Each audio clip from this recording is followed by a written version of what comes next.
CNN की एक report आई है मंजर आम पे। वो कहते हैं कि जिन साइट्स के ऊपर यानी न्यूक्लियर साइट्स के ऊपर अमेरिका या इसराइल ने बमबारी की थी वहाँ पर काम जारी है। या तो दोबारा से वहाँ पे न्यूक्लियर की जो अफजूदगी है उसको बढ़ाया जा रहा है या फिर उसको रीस्टोर किया जा रहा है, उसे नीचे से निकाला जा रहा है। और उसके ऊपर अमरीकी जो मौक़िफ़ है वो मुमकिना तौर पे ये सामने आने वाला है कि इसने बुनियादी शिकों की खिलाफ वर्जी की है, जिन बुनियादी शिकों के अंदर ये लिखा गया था कि अभी ये तमाम मामलात देखे जाएंगे और फिर उसके बाद न्यूक्लियर की जो अफजूदगी है उसके कम होने पे बात की जाएगी। तो यूरेनियम की अफजूदगी कम क्या, ये तो उसको तेज तर कर रहे हैं। दो देखिए, दो पॉसिबिलिटीज को ले लीजिए इसके अंदर। एक पॉसिबिलिटी ये है कि अमेरिका ने क्लॉज नंबर 9 और क्लॉज नंबर 5 के खिलाफ वर्जी की। क्लॉज ठीक है। नंबर 9 क्या?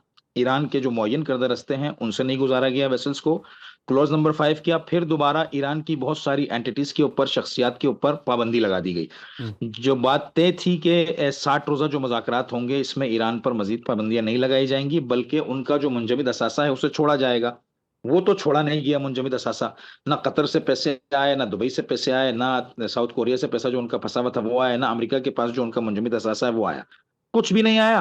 प्लस जो ईरान की जो एंटिटीज थी दुबई के अंदर, जो उनकी कंपनीज थी या दीगर ममालिक के अंदर कंपनीज थी, उनके ऊपर भी पाबंदियां लग गई। तो क्लॉज नंबर 9 और क्लॉज नंबर 5 की खिलाफ वर्जी हो गई। अब अमेरिका एक बहाना चाहता है दोबारा ईरान को जंग में डालने के लिए, उसके ऊपर प्रेशर डेवलप करने के लिए, जो कि पूरी दुनिया में पिछले 18-20 साल से इसराइल और अमेरिका ये करते आए हैं कि एक हफ्ते बाद ईरान न्यूक्लियर वेपन बना लेगा, 15 दिन बाद ईरान न्यूक्लियर वेपन बना लेगा, 20 दिन बाद ईरान न्यूक्लियर वेपन बना लेगा। और ये जो 47 साल से सैंक्शंस हैं वो इसी न्यूक्लियर को बहाना बनाकर, और दो जंगें जो की गई इसी न्यूक्लियर को बहाना बनाकर हम्म। ये जो की गई। हम्म। तो ये एक प्रेशर डालने की टेक्निक भी हो सकती है कि दोबारा हम उनके ऊपर जंग इम्पोज करें, नेटो को भी साथ मिलाकर। जिस तरह से तुर्की के अंदर जो भी समिट हुई थी उसमें आपने देखा नेटो के सरबराह का खुलेआम ये इकरार था कि हमने अमेरिका को नेटो के साथ जंग में मुकम्मल लॉजिस्टिक सपोर्ट दी है। ये हम्म। खुद इकरार था भाई, एतराफ था उनका हम्म। तुर्की के अंदर बैठकर। हम्म। वो जो नेटो कह रहा था कि हम अमेरिका के साथ नहीं हैं, वो जो साथ नहीं है वाला मसला था वो ये था कि अपने लोगों को जवाब देने की हद तक सामने खड़े होकर कहना है कि हम साथ नहीं हैं। लेकिन उन्होंने पिछले दिनों इकरार किया कि हमने टोटली लॉजिस्टिक सपोर्ट दी अमेरिका को, और अमेरिका के साथ हम खड़े हुए हैं, हम अमेरिका से अलग नहीं हैं। तो नेटो और अमेरिका मिलकर फिर दोबारा एक नई वॉर लॉन्च करने की कोशिश करेंगे ईरान के ऊपर, इसको बेस बनाकर। और दूसरी पॉसिबिलिटी या एहतमाल ये है कि ईरान इन तमाम हालात से निकलने के लिए मे भी पॉसिबल, जब कोई चारा ही नहीं बचेगा तो जिंदा रहने के लिए इंसान फिर जो है वो किसी भी हद तक जाएगा, आगे अपने बका के लिए किसी भी हद तक जाएगा। मैं भी पॉसिबल ईरान अपने न्यूक्लियर सिस्टम को दोबारा रिस्टोर करे या न्यूक्लियर पावर बनने की हद तक चला जाए। दोनों पॉसिबिलिटीज मौजूद है ना, चूंकि वहां लाकर खड़ा कर दिया ईरान को पूरी दुनिया ने मिलकर कि उनको जिंदगी करने का, उनको जीने का मौका उनके हाथ से छीन लिया। भाई जब पूरी दुनिया देख रही है, जो नैरेटिव वो लेकर आए थे 9 करोड़ ईरानी लोगों के हवाले से कि ये अपने निजाम के खिलाफ हैं, और उस निजाम के हिमायत में लोगों ने निकलकर, 4.5 से 5 करोड़ लोगों ने निकलकर बताया कि हम इस निजाम की हिमायत में हैं और हम अमेरिका मुखालफत में खड़े हैं। तो अब तो इनको शर्म आ जानी चाहिए, लेकिन इनको अब भी शर्म नहीं आ रही है, क्योंकि मुख्तलिफ ममालिक में तख्ते तो ये पलटते रहे हैं ना, लोगों का कत्लेआम करते रहे। तो वही सिलसिला इनका अब भी है। इनके पास कोई चारा नहीं बचा। अब ये बेशर्मी की हद तक जाकर जंग इम्पोज करके ईरान को मुकम्मल तबाही के दहाने तक पहुंचाने की कोशिश करेंगे। तो वो भी अपनी बका के लिए दूसरा एहतमाल या पॉसिबिलिटी ये है कि न्यूक्लियर वेपन के हुसूल तक चला जाए। क्योंकि आयतुल्ला खामेनेई का ये फतवा था कि न्यूक्लियर वेपन बनाना हम उनके नजदीक जायज नहीं था। तो उनके बाद जब कोई दूसरे जो लीडर आए हैं, मे भी पॉसिबल उनके नजदीक ये जायज हो, हालात वाकयात के धारे को देखते हुए। तो ये दोनों पॉसिबिलिटीज हैं। पहली पॉसिबिलिटी कि ईरान इसको दोबारा बहाना बनाकर अपने लिए एक नई राह निकाले, ईरान के ऊपर मुखालफत का इल्जाम डाल के। और ये भी पॉसिबिलिटी है कि ईरान इन मौजूदा हालात में डेटरेंस को बढ़ाने के लिए, कि दूसरा उसके पास कोई चारा कार नहीं बच्चा, हो सकता है कि न्यूक्लियर कैपेबिलिटी की तरफ चला जाए। अच्छा, एक तासुर है और वो तासुर ये है कि अमेरिका में भी कुछ ऐसे लोग या ऐसे स्पॉयलर्स मौजूद हैं जिनके नज़दीक जंग जारी रहनी चाहिए और जिनके नज़दीक ये जो मुआहिदात हैं बस ये टाइम टेकिंग प्रोसेस होना चाहिए। टाइम बाय करें, फिर से अपने आप को रीगेन करें, अपनी पावर को, अपनी स्ट्रेंथ को, और दोबारा से हमलावर हो जाएं। उसी तासुर के नज़दीक ईरान के अंदर भी एक ऐसा तबका मौजूद है जिसकी राय ये है कि हमने अरब ममालिक के ऊपर कम हमले किए, यूएई को कम नुकसान पहुंचाया, हमें ज़्यादा नुकसान पहुंचाना चाहिए था, हमें अमेरिका के साथ जंग जारी रखनी चाहिए, हमें जो बीच का रास्ता है वो इख्तियार नहीं करना चाहिए। तो ये दोनों तरफ मफादात का, नज़रियात का टकराव देखने में आ रहा है। ये तासुर है, और ये तासुर सिर्फ ईरान के अंदर नहीं, पाकिस्तान के अंदर नहीं, बैनुल अक़वामी सतह के ऊपर अब जो है वो पनप रहा है। इस तासुर के सही होने या गलत होने के हवाले से आपके पास क्या तौजीह? देखिए यासिर भाई, इस तासुर को इस अंदाज से देखिएगा।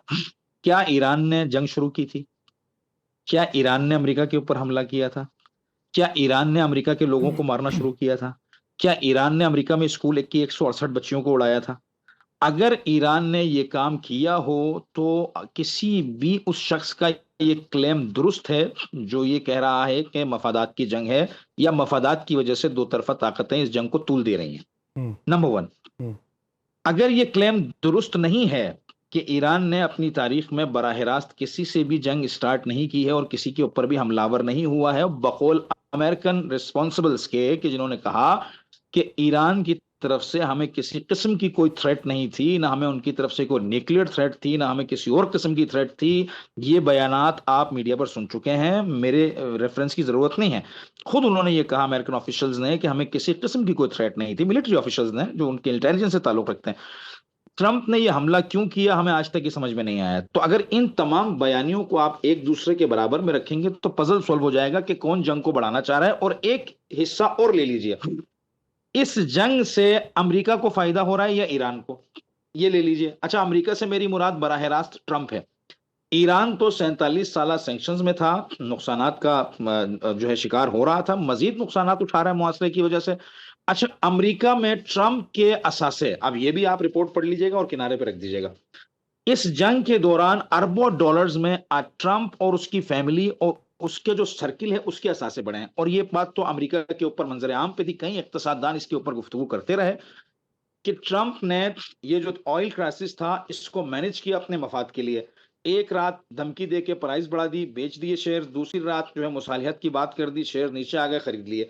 तो तकरीबन 2.5-3 महीने तक शबो रोज ये काम होता रहा ना। अब लाजिमी बात है, इस वक्त अमेरिका के अंदर अमीर शख्सियतों के अंदर आ गया ना ट्रंप, अरबों डॉलर का सरमाया उन्होंने कमा लिया। तो ये मफाद में किसके है जंग को तूल देना? ईरान के मफाद में कैसे है, मैं समझना ये चाह रहा हूं। जो इस बात को कहते हैं उनसे ये बात मैं समझना चाह रहा हूं कि ईरान के मफाद में कैसे है। अगर ईरान की मिलिट्री ये चाहेगी कि ईरान और अमेरिका जंग को तूल दी जाए, तो मिलिट्री को भी चलने के लिए असासों की जरूरत होती है। मिलिट्री भी असलहे पे लड़ती है, मिलिट्री के लिए भी इक्तिसाद चाहिए होता है। मुल्क की इक्तिसादी हालत गैर होगी तो मिलिट्री कैसे उसको कवर करेगी?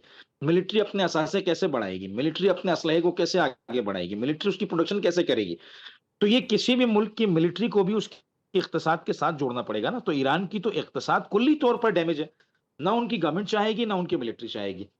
अमेरिका में ट्रंप का खाता और उसका इक्तिसाद तो रोज बरोज बढ़ रहा है। तो ये बात, जब इन पजल्स को आप सॉल्व करेंगे तो आपको पता चलेगा कि ये मामला वो नहीं है जो दुनिया में क्लेम किया जा रहा है, बल्कि मामला ये है कि इस केस को डाइवर्ट करने की कोशिश की जा रही है कि ईरान जो है वो अब इस जंग को बढ़ाना चाह रहा है, जबकि ईरान अपनी बका के लिए जंग लड़ रहा है। ईरान कह रहा है 47 साल की सख्तियों को हमने इनकी बर्दाश्त किया, उसके बाद भी इन्होंने हम पर 2 मरतबा जंग मुसल्लत की, और हर 2-4 महीने बाद एक धमकी के साथ कि हम आप पर हमला करेंगे, हम आप पर हमला करेंगे, फिर मुज़ाकरात, फिर हमला, फिर मुज़ाकरात। ये जो सर्किल चल चुका है, ईरान ये कह रहा है कि अब हमको जितना बर्दाश्त करना पड़े हम बर्दाश्त करेंगे, लेकिन इस सर्किल को तोड़ेंगे। और ये रोज़े अव्वल से ईरान की गुफ्तगू है, आज नहीं है जो मैं आपको बयान कर रहा हूँ, ये तो मैं कई मरतबा बयान कर चुका हूँ कि ईरान ये कह रहा है कि इस चरखे को, इस सर्किल को जो हम पर मुसल्लत किया गया, हमला मुज़ाकरात, हमला मुज़ाकरात, इस तरह तो हम बर्बादी की तरफ चले जाएंगे अगर ये चलता रहा। ठीक, यानी बिना मौत के हम मारे ये जाएंगे। तो ठीक। एक दफा लड़कर भरपूर तरीके से मरेंगे, या जीत कर जिएंगे या फिर मर जाएंगे। ठीक। अच्छा, जो कतरी जहाज़ के ऊपर हमला हुआ था, कतर ने उसकी मजम्मत की थी, फिर कतरी डेलीगेशन जो है वो ईरान के अंदर आया, क्या बातचीत हुई? आइंदा जो है मुज़ाकरात के हवाले से किस हद तक राम कर लिया, राग़िब कर लिया, माइल कर लिया उस मरहले के लिए, या किस हद तक तज़ादात, एतराज़ात अभी बीच में मौजूद हैं? यासिर भाई, अभी तक ईरानी मीडिया के अंदर कोई एक खबर कंफर्म नहीं है। इसकी तकजीब भी हो रही है कि आइंदा मुज़ाकरात फला जगह होंगे, और हम्म, कुछ सोर्सेज में तायद भी हो रही है। हम्म, कोई एक कंफर्म खबर अभी तक नहीं है कि मुज़ाकरात होंगे या नहीं होंगे। होंगे तो किन शराइत पर होंगे और किस तरह होंगे। कुछ सोर्सेज इसकी तायद कर रही हैं, कुछ सोर्सेज इसकी तकजीब कर रही हैं, प्राइवेट सोर्सेज से। गवर्नमेंट सोर्स से अभी कोई फाइनल न्यूज़ नहीं है।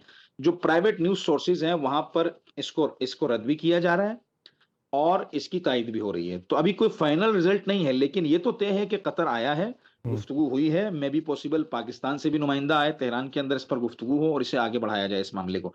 ये बढ़ेगा आगे। देखे ना, आबनाए हुर्मुज को ईरान नहीं छोड़ेगा, ये बात तो तय है। जब तक कि ईरान की जो अटैकिंग पावर है वो जीरो पे ना आ जाए। मैंने पहले भी ये कहा था, शायद आपको ये बात मालूम और याद हो, कि ये जंग तभी खत्म होगी जब दोनों में से कोई एक फरीक ढीला पड़ जाएगा, हम्म, यानी वो तस्लीम हो जाएगा, वो पीछे हटने के लिए तैयार होगा। अभी तक फिलहाल दोनों में से कोई भी फरीक पीछे हटने के लिए तैयार नहीं है। अमेरिका पीछे हटता है तो उसकी सुप्रीमेसी का बराह रास्त सुप्रीमेसी के जाइल होने का ऐलान हो जाता है, और ईरान पीछे हटता है तो ईरान को पता है कि हमारे लिए फिर हमारी सियासी मौत हो जाती है। फिर हम जो इस पूरे सिस्टम को चला रहे हैं वो सारा सिस्टम कोलैप्स हो जाएगा, और ईरान जो है वो अमेरिका की एक प्रॉक्सी बन के रह जाएगा। तो ईरान भी इसलिए अपनी बका की जंग लड़ रहा है। उनका जो इस वक्त निजाम खड़ा हुआ है वो अपनी बका की जंग लड़ रहा है, और अमेरिका अपनी सुप्रीमेसी की बका की जंग लड़ रहा है। तो ये इतनी आसानी से हल नहीं होगा। और आपके नुक्ते जो आपका जो सवाल था उसका वाहिद जवाब ये है कि अभी तक कोई फाइनल आंसर स्टेट टेलीविजन से नहीं आया है। तायीद और तरदीद दोनों प्राइवेट सोर्सेज से चल रही हैं।